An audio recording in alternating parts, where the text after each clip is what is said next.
샬롬. 지난 한 주 동안도 평안하셨습니까? 사람들은 자기의 기질이, 자기의 성격이 어떠한지를 가지고 어떤 사람은 우월감에 사로잡히기도 하고 어떤 사람은 열등감에 사로잡히기도 하는 것을 보게 됩니다. 동양의학에서는 사상의학의 근거에서 사람을 네 가지 체질로 나누죠. 태양인, 태음인, 소양인, 소음인. 이것은 인간의 몸속에 있는 장기, 4개의 장기를 크기를 비교해서 나눈 것입니다. 폐와 간과 그리고 쓸개, 그리고 이자, 지라 이 4가지의 크기를 가지고 태양인, 태음인, 소음인, 소양인 이렇게 나눕니다. 근데 우리가 가끔 나는 소음인이라 소심해, 나는 태음인이라 뭐가 어때, 이런 이야기들을 하는데, 네, 그 기질마다 무엇인가를 조심해야 되고 특별한 성격이 독특성을 띠고 나타나는 것이 사실입니다. 그러나 그것이 우열이 있을까요? 우월하고 열등하고 그게 있을까요? 그런 것은 없습니다. 똑같아요, 4가지의 기질이. 그런가 하면 서양에서는 어떻게 나눕니까? 의학의 아버지라는 히포크라테스가 인간의 피 속에는 4개의 액체가 있다. 독특한 4개의 액체가 있는데 이 4개의 액체가 어떤 액체가 많으냐를 가지고 4가지로 나누죠. 다혈질, 그 다음에 담즙질, 그 다음에 우울질, 그 다음에 점액질, 이렇게 4가지로 나눕니다. 이 4가지 역시 우열이 있을까요? 없을까요? 없습니다.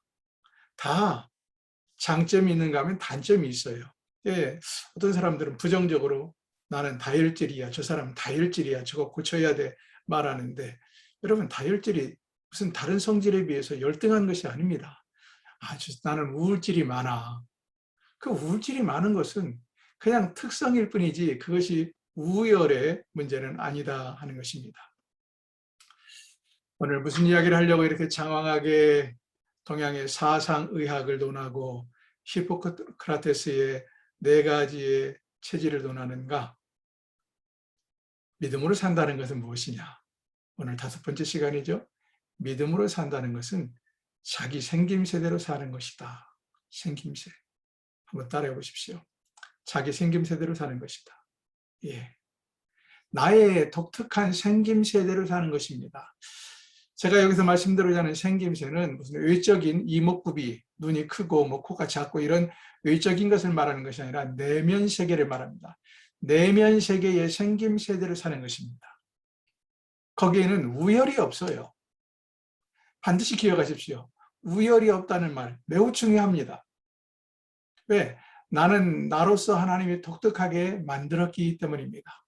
그래서 오늘 함께 살펴볼 것은, 믿음으로 산다는 것은 나의 생김새대로 사는 것이다 하는 말씀을 가지고 함께 오늘 공부를 해나가겠습니다.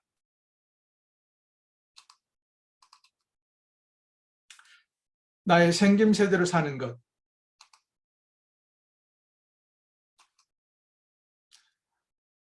첫째, 우리가 기억해야 될 것은 하나님께서는 나를 분명한 무엇이 있으셔서? 목적이 있어서 나를 어떻게 창조하셨을까요? 독특하게 만들었다. 독특하게라는 말을 여러분 아시죠?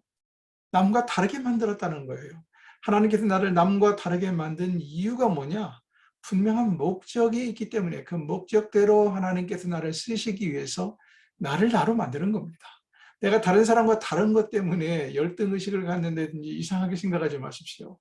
내가 다른 사람과 다르다는 것이 하나님의 나를 만드신 목적이에요. 나를 그렇게 만드셨어요. 여러분, 일란성 쌍둥이도 비슷해 보이지만 엄밀히 말하면 다릅니다. 세상에서 딱 한 가지만 있는 게 2개가 있는 것 같아요. 제가 볼 때. 첫 번째는 나라는 생김새고요. 나라는 생김새. 또 하나는 나의 신분을 나타내는 주민등록번호. 이것이 세상에 단 하나밖에 없는 것입니다. 여러분, 나는 하나님께서 분명한 목적이 있어서 나를 나와 같은 사람으로 만들었다는 것을 기억하십시오. 이것은 매우 중요합니다. 자존감을 높이고 자기에 대한 정체성을 갖는 것도 하나님이 나를 독특하게 만들었다는 것을 인정하고 받아들이는 것으로부터 시작이 됩니다. 에베소서 2장 10절 말씀 보시면 뭐라고 기록됐는가? 성경을 한번 읽어볼까요? 책 보고. 우리는 그의 만드신 바라, 저와 여러분은 하나님께서 만드신 바라, 그리스도 예수 안에서 선한 일을 위하여 지으심을 받은 자니. 우리를 만드신 목적이 뭐예요? 선한 일을 위해서. 선한 일을 위해서 지으심 받은 자니, 이 일은 하나님이 전에 예비하사 우리로 그 가운데서 행하게 하려 하심이라. 그 가운데서 행한다. 하나님의 목적을 이루도록 행하도록 하기 위해서, 하나님의 목적을 이루어가도록 하기 위해서 나를 나로 만들었다 하는 것을 기억하십시오. 나는 세상에서 지금까지도 단 하나밖에 없는 존재요, 앞으로도 단 하나밖에 없는 존재입니다. 이거에 대해서 오히려 감사하시고 받아들이시기를 바랍니다. 자, 그럼 이제 좀 더 구체적으로 나에 대한 7가지 사실을 알 필요가 있어요. 나에 대한 7가지 진리, 진실. 첫 번째, 하나님은 내가 언제부터 나를 설계하셨을까요? 내가 태어나기 전에 나를 만드셨다. 태어나기 전이라 하셨습니다. 요즘 갈수록 인간의 과학이 발달하면서 산부인과에 가면 초음파도 이제는 뭐 훨씬 더 컬러풀하게 보이고 더 정밀하게 보이죠. 그러나 아무리 의술이 발달했어도 그 태아가 몸속에서 정자와 난자가 만나서 만들어진 다음부터 보게 됩니다. 이제 갈수록 뭐 옛날에 제가 아이들 낳을 때만 해도 뭐 한 5개월, 4개월쯤 되면 이게 뭐 손가락입니다, 이게 발가락입니다, 의사가 그러면 그런가 보다 했죠. 근데 요즘은 보니까 훨씬 더 일찍 한 달쯤 돼도 벌써 형체가 나타난다고 그래요. 그리고 칼라로 보여준다고 합니다. 이렇게 의술이 많이 발달했지만 의술이 발달한 지금도 역시 어머니 뱃속에서 수정란이 이루어져서 뭔가 세포 분열이 시작된 뒤에 그 아이의 형체를 파악할 수가 있습니다. 그렇죠? 그러나 하나님은 내가 태어나기 전, 사실 이게 태어나기 전이라는 말을 더 정확하게 알아야 되는데, 내 모사에서 정자와 난자가 만나서 수정란이 이루어지기 전부터 나를 설계하셨다 하는 것입니다. 시편 139편 성경 볼까요? 16절 보시면 내 형질이 이루어지기 전에 주의 눈이 보셨으며, 나의 형질이 어머니 뱃속에서 이루어지기 전에 주의 눈이 보셨으며, 나를 위하여 정한 날이 하나도 되기 전에 주의 책에 내 인생이 다 기록이 되었나이다. 나를 위하여 정한 날이. 그러니까 우리 동양에서는 태어나면서 2살이죠. 그건 뭘 얘기합니까? 뱃속에 있을 때 이미 1살을 먹었다. 그게 상당히 과학적이에요. 우리가 요즘 낙태의 문제가 되는데 왜 낙태를 못하게 합니까? 태아는 이미 생명체다 하는 것이죠. 생명체다. 그런데 하나님께서는 내가 태아로 만들어지기 이전부터 주의 눈이 나를 보셨다. 나를 위한 완벽한 마스터 플랜을 가지고 나를 만드셨다 하는 말씀을 하고 있습니다. 하나님의 설계는 완전하고 완벽하고 흠도 없고 티도 없습니다. 하나님께서 천지를 창조하실 때 하루하루 만들어 가실 때마다 뭐라고 마무리를 짓습니까? 하나님 보시기에 좋았더라. 하나님 보시기에 좋았더라. 이런 말씀을 하세요. 근데 6일째 인간을 만들고 나서, 인간을 만들고는 천지 창조가 다 끝났죠. 그때 하실 말씀은 하나님께서 보시기에 심히 좋았더라. 이렇게 말씀하시거든요. 그러므로 여러분, 내 이목구비가 어떻든지 간에, 네? 내가 무슨 공부를 잘하든 못하든지 간에, 내가 무슨 어떤 특별한 재능이 있든지 없든지 간에 하나님께서 나를 세상에서 하나밖에 없는 위대한 걸작품으로 만들었다는 거예요. 여러분이 그것을 인정하지 않는다면 하나님을 실패작으로, 나를 실패작으로 생각한다는 것은 하나님을 실패자로 인정한다는 거예요. 여러분, 하나님께서 실패가 있을 수 있을까요? 하나님의 제품 중에 불량품이 있을 수 있을까요? 없습니다. 이거 매우 중요한 이야기를 하고 있는 것입니다. 두 번째로 우리가 알아야 될 사실은 나의 인생의 목적은 하나님께서 내게 주신 생김새에 의해 드러난다. 생김새. 이 말이 매우 중요합니다. 생김새라고 써놓으십시오. 영어로 shape, shape인데 shape, 사실 shape라는 단어가 생김새, 모양 이런 의미를 가지고 있습니다.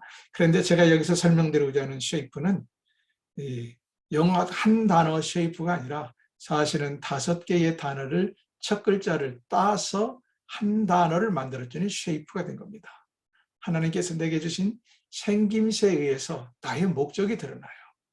내가 어떻게 살아야 되는가, 내 인생의 목적은 하나님이 나를 어떻게 만들었는가, 내 생김새에 의해서 드러난다 하는 이야기입니다. 욥기 10장 8절을 보시면 주의 손으로 나를 만드사 백체를 이루셨거늘 말합니다. 주님의 손으로 나를 만드셨어요. 주께서 친히 흙으로 빚으셨어요. 주의 손이 나의 생김새를 빚으셨사오니 이 뜻입니다. 나를 만드사 백체, 100가지의 이 장기들을, 뼈마디를 만드셨거늘, 이 말은 우리 주님께서 주의 손으로 직접 나의 생김새를 빚으셨사오니 라는 뜻입니다. 하나님께서 내게 주신 생김새에 의해서 내 인생의 목적은 드러납니다. 그러면 이제 여기서 본격적으로 생김새, 나의 생김새를 한번 살펴봐야 되겠죠. SHAPE, 이 단어 하나씩 이제 따서 보겠습니다. 첫 번째 S, spiritual gift, 우리말로 말하면 영적 은사, 정신적 은사 또는 정신적 선물들 뭐 이렇게 말할 수 있겠죠. 영적 은사 또는 정신적 은사 또는 선물 이렇게 말할 수 있습니다. 하나님은 사람마다 각각 독특한 영적인 은사와 정신적인 은사를 주셨다 하는 것입니다. 사람마다 다 달라요. 여러분, 어머니 한 뱃속에서 태어난 한 아버지의 씨를 받고 태어난 형제도 보세요. 너무 다르잖아요. 성경 고린도전서 7장 7절을 함께 보겠습니다. 그러나 각각 하나님께서 받은 자기의 은사가 있으니 하나는 이러하고 하나는 저러하니라. 다 다르다는 거예요. 하나님께서 받은 은사가 이 사람은 이렇고 저 사람은 저렇고, 형제간에라도 이 사람은 이렇고 저 사람은 저렇고 다 다르죠. 하나님께서 사람을 각각 다르게 이런 영적인 은사와 정신적인 은사를 각각 다르게 부여하셨다. 이것이 첫 번째 나의 생김새 S입니다. S 따서 S. 두 번째로는 하트입니다. SH 할 때 하트. 하트는 보통 우리가 마음이라고 말하죠. 마음. 이렇게 번역을 하는데 마음이라는 말이 틀리진 않습니다. 또는 생각, 사상, 의식 이런 뜻입니다. 마음, 생각, 사상, 의식. 하나님께서 나를 세상에 하나밖에 없는 그 마음을 내게 주셨어요. 사람의 마음이 똑같은 것 같아도 다 다릅니다. 생각이 다 차이가 있어요. 의식이 다 각자 다릅니다. 비슷한 사람들이 있죠. 그러나 조금씩 엄밀하게 보면 다 달라요.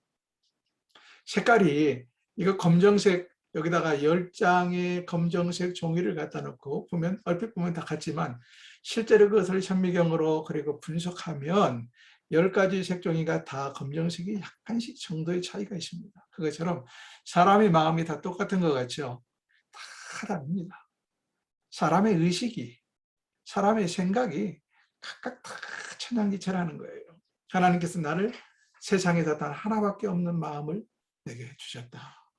그래서 잠언 4장 23절은 뭐라고 말하냐면 너를 지킬 만한 것보다 더 너의 마음을 지켜라. 너의 마음을. 왜냐하면 생명의 근원이 마음에서 납니다. 하나님이 독특하게 만드신 나의 마음, 나의 의식, 나의 사상에서 모든 것들이 이루어진다. 그래서 너의 마음을 지키라. 이렇게 말씀하십니다. 나의 마음은 하나님이 나만 주셨어요. 아니, 어떤 사람들 보면서 왜 남자가 그렇게 찔찔 짜? 여러분, 그렇게 생각하는 자체가 잘못인 것이, 아니 남자는 찔찔 짜면 안 됩니까? 여자가 왜 이렇게 눈물이 없어? 감성이 메말랐어? 아니, 그런 나를 함부로 내뱉으면 안 돼요. 하나님이 그 사람은 그 독특한 마음, 독특한 감성, 독특한 이미지를 주셨단 말이죠. 감성을. 그것을 우리는 인정해야 됩니다. 우열을 가리지 마십시오. 무슨 뭐 크게 도매금으로 남자는 이래야 돼, 여자는 이래야 돼, 이런 생각을 버리셔야 합니다. 세 번째로는 ability 뭡니까? 능력입니다. 능력, ability. 하나님께서 사람마다 각각 다른 능력을 주셨다. 능력 또는 재능, 이렇게 말하는 게 좋겠죠. 재능. 이것 역시 비슷한 사람들은 있어요. 그래서 음악적인 능력, 크게 말하면 음악이라는 능력이 많은 사람들에게 주어졌지만 그 안에서도 보세요. 어떤 사람은 하모니카를 잘 불어요. 어떤 사람은 타악기를 잘 쳐요. 어떤 사람은 노래를 잘해요. 어떤 사람은 드럼을 잘 쳐요. 같은 음악적인 재능이 아니거든요. 또 예를 들어서 음악을 잘한다 할 때도 같은 성악이 아니에요. 어떤 사람은 소프라노, 어떤 사람은 엘토, 어떤 사람은 테너, 어떤 사람은 베이스. 같은 테너라 그래도 또 똑같은 테너가 아닙니다. 여러분 루치아토 파바르티나 무슨 브라치오 도밍고나 호세 카레라스나 이 보십시오. 사람들이 다 같은 무슨 테너라 그래도 같은 테너가 아니에요. 같은 바리톤이라 그래도 같은 바리톤이 아니에요. 다 음색이 독특한 차이가 있고 음량의 폭이 다르고 이것처럼 하나님께서 각각 사람에게 주신 능력과 재능이 다르다. 하나님께서 성경 보세요. 로마서 12장 6절 리빙 바이블역으로 하나님께서는 우리 각자에게 어떤 일들을 잘할 수 있는 능력을 주셨습니다. 근데 문제는 너무 많은 사람들이 자신의 능력 이것을 발굴을 못하고 그것을 개발하지 못하는 사람들이 너무 많아요. 너무 많아요. 옛날에 그 어머니들 보면 특별히 부모 우리 이제 할머니 할아버지들 또는 증조 할머니들이 먹고 사는 일에 바빠서 우리 어머니들을 어떤 능력이 있는지 어떤 재능이 있는지 전혀 발굴도 안 해줬고 그것을 개발시켜 주지 않았어요. 근데 제가 예를 들어서 제가 저희 어머니를 가만히 보면 아주 독특한 능력이 있어. 제가 옛날에 저희 장모님을 보면요. 저희 장모님은 그렇게 여성스러운 면이 있었어요. 꽃을 좋아하고 집안을 꾸미기를 좋아하고. 그러나 저희 장모님이 살던 시대 자체가 강팍하고 팍팍하고 먹고 사는 게 힘들어서 그런 능력, 그런 은사가 전혀 드러나지 못했을 뿐이죠. 여러분, 하나님께서는 내게 능력, 재능을, 독특한 재능, 독특한 능력을 주셨다는 것을 인정하십시오. 이제 차후에 그것을 어떻게 발굴, 깨닫고 그것을 개발해 나가느냐 하는 문제가 남은 문제죠. 그런가 하면 네 번째로는 퍼스널리티입니다. 퍼스널리티. 뭐라고 말합니까? 개성이다. 성격 또는 개성. 사람마다 독특한 성격과 개성을 줬습니다. 우리가 이제 성격 말할 때 어떤 사람은 나는 외향적이다. 나는 내성적이다. 그렇게 말해서 내성적인 사람이 마치 외향적인 사람에 비해서 밀리는 것처럼 그렇게들 생각하는데 여러분 이것도 우열이 문제가 아닙니다. 전혀 그렇게 생각하시면 안 돼요. 독특한 성격을 하나님이 주십니다. 고린도전서 12장 6절 역사는 여러 가지나 모든 사람 가운데서 역사하시는 하나님 같은 역사는 여러 가지다. 이것을 다른 말로 말하면 하나님께서 일하시는 방법은 각각 여러 가지다. 다양하다. 즉 각각 사람들에게 다양한 성격, 기질을 주셨다 하는 것입니다. SHAP까지 나왔네요. 쉐이프에서. 이제 마지막 단어 E가 남았습니다. E, experience, 경험이죠. 경험, experience. 그동안에 살아가면서 경험, 육체적인 경험, 정신적인 경험. 사람마다 다 달라요. 태어나서부터 지금까지 걸어온 그 경험들이 육체적인 경험이 다르고 정신적인 경험이 다릅니다.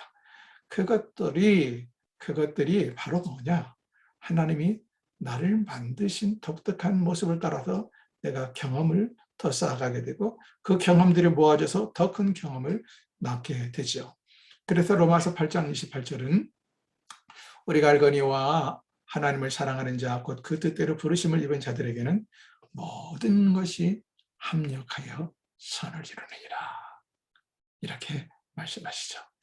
자, SHAPE 이 첫 글자를 따면 영어 단어 shape라는 단어가 되고 shape라는 단어는 우리말로 생김새라 이렇게 말을 합니다. 한번 따라 볼까요? spiritual gift, 영적 은사 또는 정신적 은사 또는 선물 이런 말을 씁니다. heart, 마음, 생각, 사상, ability, 능력 또는 재능, personality, 성격 또는 개성, experience, 경험, 그동안 쌓아온 경험들, 걸어온 과정들. 이것들을 하나님께서 나를 이 5가지를 통하여 나를 나되게 만들었다 하는 것을 기억하십시오. 그 어떤 것도 다른 사람과 같을 수 없어요. 같기를 기대하지도 마시고 이 5가지에는 우열이 있는 것이 아니다 하는 것을 기억하십시다. 그 다음 크게 3번째, 나에 대한 7가지 사실 중에 3번째 사실은 나의 미래를 향한 하나님의 뜻을 아는 열쇠는 과거를 보는 것이다. 과거를 보는 것이다.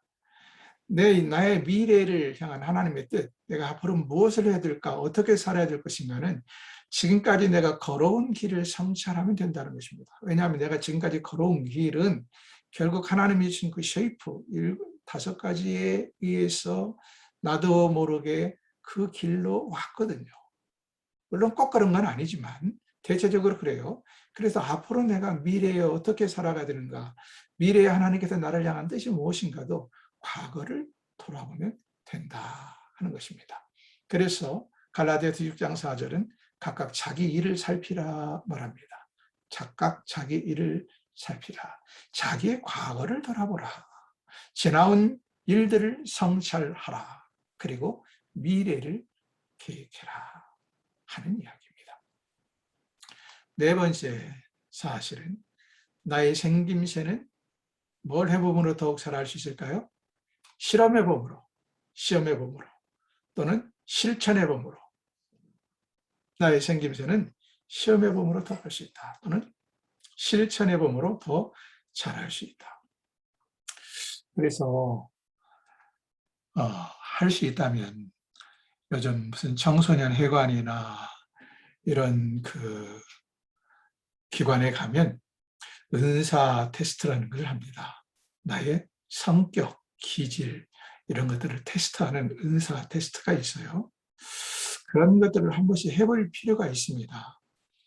우리 요즘 잘하는 학생들은 학교에서 상담 시간이나 뭐 이런 시간에 해보는지 모르겠는데 이게 꼭 필요합니다. 나도 나의 모양을 몰라요. 나의 생김새를 몰라요.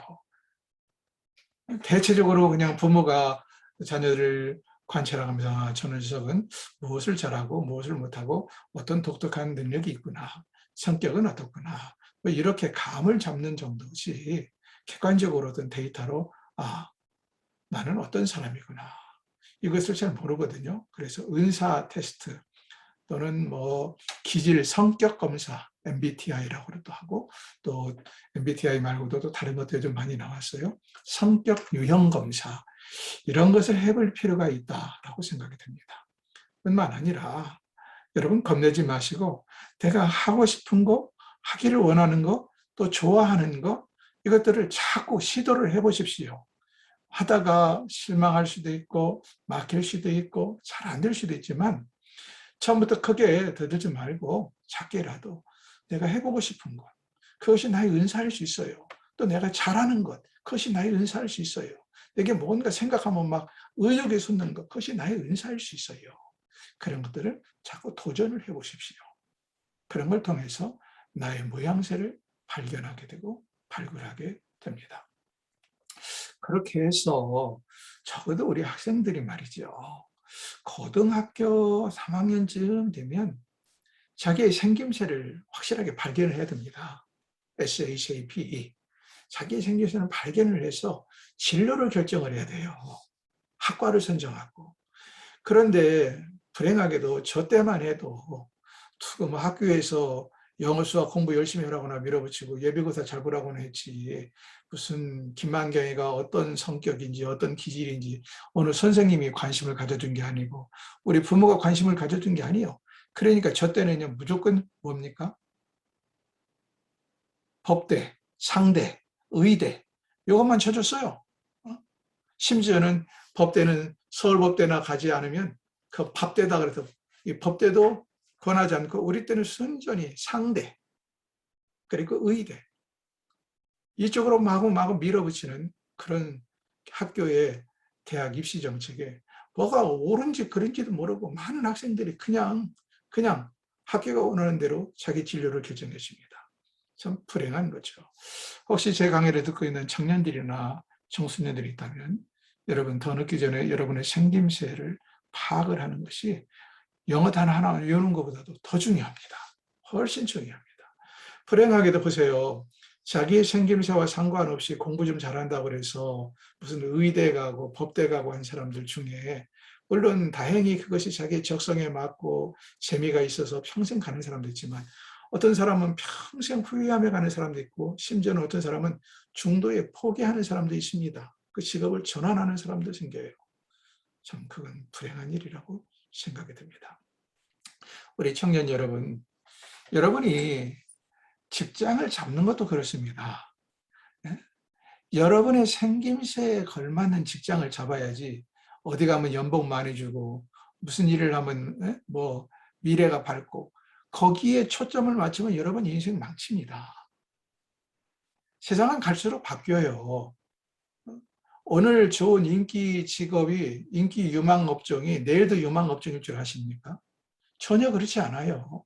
계속해서 요즘 보십시오. 4차 산업혁명 시대에 아직도 우리가 감을 잡지 못하는데 4차 산업혁명 시대는 지금 있는 거의 대부분의 직업군이 다 없어집니다. 새로운 완전한 직업군들이 발생한다. 그렇다고 그거에 혹해서 따라가라는 이야기가 아니라 제가 드리고 싶은 것은 제일 중요한 것은 나의 생김새를 깨닫고 돈 한 푼 두 푼 더 많고 적고를 떠나서 정말 내가 그 일을 하면 기쁘고 의욕이 넘치고 즐거움이 넘치는 일을 찾아서 그것으로 나의 생업으로 삼고 생계수단으로 삼고 세상에도 기여하며 살아가야지 나의 생김새와 전혀 상관없이 그저 인기 직종이라고 따라가는 이런 취업은 자신을 불행하게 만듭니다. 나의 생김새를 시험해 보면서 더 잘할 수 있다. 다섯 번째, 나의 생김새대로 사는 삶의 결과는 힘과 확신과 만족을 준다. 또는 힘 대신 기쁨과도 되겠습니다. 내 생김새도 사는 결과, 나의 생김새대로 살아야 사람이 기쁨도 있고 확신도 있고 만족도 있고 늘 의욕도 넘친다는 거예요. 근데 나의 생김새와 상관없이 직업을 선택한다든지 학과를 선택한다든지 마지못해 끌려가면 사는 자체가 힘들고 괴롭고 불평과 원망과 짜증이 나오게 되어 있다. 얼마나 중요합니까, 여러분? 그러므로 나의 생김새를 파악하십시오. 믿음으로 산다는 것은 오늘 주제가 뭐예요? 그거 딱 하나만 기억하시면 됩니다. 믿음으로 산다는 것은 나의 생김새를 사는 것이다. 그럼 난 나의 생김새를 알고 있느냐 하는 거예요. 나의 생김새를 발견하는 것이 가장 급선무이죠. 여섯 번째, 나의 생김새대로 살지 못하게 만드는 두 가지 장애물이 있는데요. 첫 번째는 다른 사람과 자신을 비교하는 것입니다. 비교하지 마십시오. 아까 처음부터 말씀드린 것지만 다른 사람과 나는 달라요. 쉐이프, 5가지 생김새가 다르고요. 때문에 다른 사람과 내가 좋아하는 것도 다르고 좋아하는 음식도 다르고 좋아하는 운동도 다르고 남자라고 해서 다 운동을 잘해야 되는 건 아니에요. 근데 옛날에는 한때 그런 게 있었잖아요. 남자답지 못하게. 그런 말들이 얼마나 잘못된 것인지 아십니까? 다른 사람과 비교하지 마십시오. 성격이 됐든 개성이 됐든 능력이 됐든 기질이 됐든 무엇이든 다른 사람과 비교하지 마십시오. 나는 나로 하나님이 만들었던 사실을 인정하십시오. 두 번째, 다른 사람이 시키는 대로만 하는 것. 다른 사람이 뭘 시키든지 간에 다른 사람 시키는 대로 하지 마세요. 왜냐하면 그 사람은 그 사람의 생김새대로 보고 마음에 들고 마음에 안 들고 판단하는 것입니다. 예? 밥을 빨리 먹는 게 좋은가요? 나쁜가요? 그런 거 없어요. 그죠? 무엇이든지 다 각자의 생김새대로 하는 것입니다. 일 하나를 처리해도 각자의 생김새다는 거예요. 그러니까 특별히 여러분 그 상사, 직장 윗사람이 돼서 직장 아래 사람들을 대할 때 꼭 명심해야 될 것입니다. 내가 중심이 되어서 내 마음에 안 들면 나무라고 내 마음에 안 들면 지적하는 거, 이건 잘못입니다. 사람은 사람마다 독특하게 만들어졌다는 거예요. 나는 나대로의 독특함이 있지만 내 부하 직원들 내 눈에 안 찰 수 있지만 하나님께서 그들을 그들의 특성대로 만들었다 하는 것을 인정을 해야 됩니다. 그러면 훨씬 우리가 대인관계에서도 폭이 넓어지고 이해의 폭이 넓어지고 스트레스를 덜 받고 또 스트레스를 덜 줍니다. 꼭 기억하십시오. 다른 사람과 자신을 비교하지 마실 것. 그리고 다른 사람이 시키는 대로 따라서 하는 수동적인 사람이 되지 마십시오. 마지막 7번째 사실, 하나님께서 나를 어떻게 만들었는가 하는, 하나님께서 내게 주신 것을 어떻게 사용했는지 하나님 앞에서 정산할 날이 온다. 로마서 14장 10절은 이렇게 말하죠. 내가 어찌하여 너희 형제를 판단하느냐? 어찌하여 너희 형제를 업신여기느냐? 우리가 다 하나님의 심판대 앞에 서리니 사람은 다 각자 하나님의 심판대 앞에서 정산을 하게 됩니다. 그러므로 우리 각인이 자기 일을 하나님께 직구할 날이 온다. 여러분, 5달란트, 2달란트, 1달란트, 달란트 받은 사람들의 비유가 나오죠. 주인이 왔을 때 정산을 냈습니다. 그리고 악하고 게으른 종이라고 인정받죠. 책망받은 자, 그리고 잘했다고 칭찬받은 자가 있습니다. 어떤 사람이 잘했다고 우리가 하나님 앞에 갔을 때 칭찬받을까요? 자기의 생김새를 깨닫고 생김새대로 살아가는 사람. 그 사람이 자기 인생도 행복하게 하지만 세상을 유익하게 하고 결국 하나님을 기쁘게 하는 것입니다. 그래서 성공이란 뭐냐? 진정한 성공이란 바로 이것입니다. 자기의 생김새를 깨닫는 것입니다. 여기서부터 출발합니다. 자기의 생김새를 깨닫고, 두 번째, 생김새를 깨달았다면 생김새의 장점을 개발해 나가는 거예요. 생김새의 장점을, 나를 이렇게 만들었구나. 그럼 나의 장점을 개발해 나가는 것. 이것이 진정한 성공입니다. 사랑하는 여러분, 오늘 말씀은 사실 매우 중요합니다. 특별히 잘 안 하는 세대들에게 저는 매우 오늘 말씀을 중요하게 강조하고 싶어요. 기성세대를 따라가지 마십시오. 기성세대는 자기의 생김새를 판단할 여유도 없었고 그렇게 도와주는 사람도 없었습니다. 그러나 자라나는 세대 여러분, 청년 여러분, 청소년 여러분, 여러분은 여러분의 독특한 생김새를 파악을 해야 합니다. 하나님께 나를 어떻게 만들었는가. 그래서 오늘 심지어 믿음으로 산다는 것이 뭐냐? 나의 생김새를 깨닫고 생김새대로 사는 것이 믿음으로 사는 것이다. 저는 오늘 이렇게 결론을 내리고 싶습니다. 오늘 이 말씀을 마음에 깊이 간직하시고 행복한 인생 살아가기를 주의 이름으로 축원합니다. 오늘은 여기까지 하겠습니다. 수고하셨습니다.